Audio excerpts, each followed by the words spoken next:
My name is Pascal. I'm a Christian by faith. I'm 69 years old. I'm MSc Postgraduate Mathematics. I'm a retired college lecturer from a government engineering college.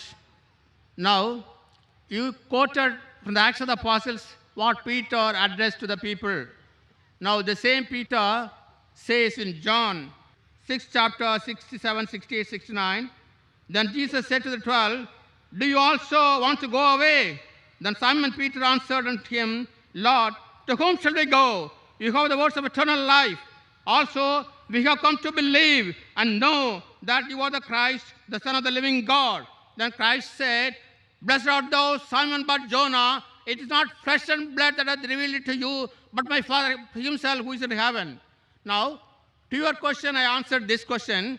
I got here 25 points to your asking, who can say that Christ claimed himself to be the Son of God? I have here 25 instances, but I don't waste no time. I need a public debate with you if you are ready to agree. Not just one day, a 7-day public debate with you. I can contradict every statement of yours, what you said about Christianity, and maintain my stand.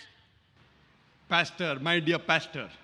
No, Pascal. My dear pastor has asked a good question. No, Pascal. He's quoted the Gospel of John, and he quoted that Peter said that Jesus Christ was Son of God. I'll answer this. So remaining 24 points, my student will answer. There are thousands of people in the world who want to debate with me. What I say, there's a criteria for me to debate. I'll come to that afterwards. First, I will answer your question. First, I'll answer your question. You quote from Gospel of John that Peter said, Jesus Christ was Son of God. Brother, my statement was, if you remember, I will repeat it, there is not a single unequivocal statement, not a single unambiguous statement in the complete Bible where Jesus Christ, peace be upon him, himself says that I am God, or where he says, worship me. I want to add, and including you. If any Christian can point out a single statement from any version of the Bible, any unambiguous statement, any unequivocal statement where Jesus Christ, peace be upon himself, says that I am God, or worship me. 3 words. I am God, or worship me. 2 words. I am ready to accept Christianity today. There is a I am place. ready to put my head on the guillotine. I am not speaking on behalf of my other Muslim brothers. They may not be well versed in the Bible. Now what you quoted to me is not fulfilling my criteria. Yet I will answer. What you quoted is Peter saying that Jesus Christ is Son of God. Brother, do you know in the Bible there are sons by the tons? God has got sons by the tons. Adam was son of God. Ephraim was son of God. Israel was son of God. All those who are led by the Spirit of God are sons of God. So Son of God is a word used in the Bible, means a person who follows the teachings of God Almighty. If you follow the teachings of God Almighty, according to the Bible, you are also son of God. If I follow the teachings of God, I am son of God. If you read in the Romans, chapter number 8, all those that are led by the Spirit of God are called sons of God. So what is new about it? I will help you. I will help you. Your 24 points, inshallah. Your 24 points, my student will reply. I will help you. You know, Christian missionaries say, no. Jesus Christ, peace be upon him, is not normal son. He is the begotten son. And they quote Gospel of John, chapter number 3, verse number 16. For God so loved the world that he gave his only begotten son. Whosoever believeth in him shall not die, but have everlasting life. Whether this verse I'm quoting from King James Version. It's in red letter. For God so loved the world. He has given his begotten son. Whosoever believeth in him shall have everlasting life. Now this word begotten, son, which is there in the Gospel of John chapter 3 verse 16 in the King James Version. Brother, are you listening to me? Yes. Yes. If you can't do 2 things at the same time, then you say, I did not listen. Yes, I listen. So how can you read and listen at the same time? Are you a superhuman being? I just refer to answer to your question. Brother, you listen to me. You can have a debate with my student. You come to Bombay? Yes, I want to debate with you. With me, you're not about debating, brother. I'll come to it later on. So the begotten son is, begotten means sired by God. Begotten means it's a lower function of animal sex.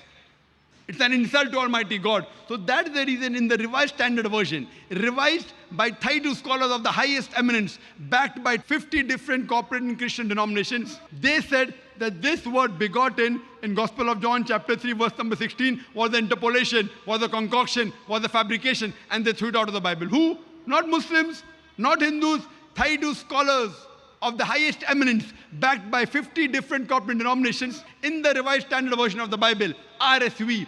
They have removed this word begotten as interpolation, as a fabrication, as a concoction. So if you say Son of God, I verily agree that Jesus Christ was Son of God, meaning he was a godly person. Where do I disagree? But he never claimed he was God. As far as your other part, 24 questions that you have, you want to debate me. If you want to debate me, there are some criteria. There are some criteria. I wouldn't mind debating anyone who on his own can at least gather 10,000 people. If you can give a public lecture. For a public lecture, if you can gather 10,000 Christians, I will debate you. Anyone in the world, or you give your material to your doctors of divinity. You know Billy Graham? Billy Graham can gather more than 100,000 people. Billy Graham, Morris Cerullo, give these people. Who are you? I don't even know you. Why should I waste my time? You want to debate? Yet you can debate. Come to Bombay, take an appointment. My student will debate with you and answer all your 24 points. We have many students in the queue waiting. There are many such people who challenge me. We say, for debate with my student.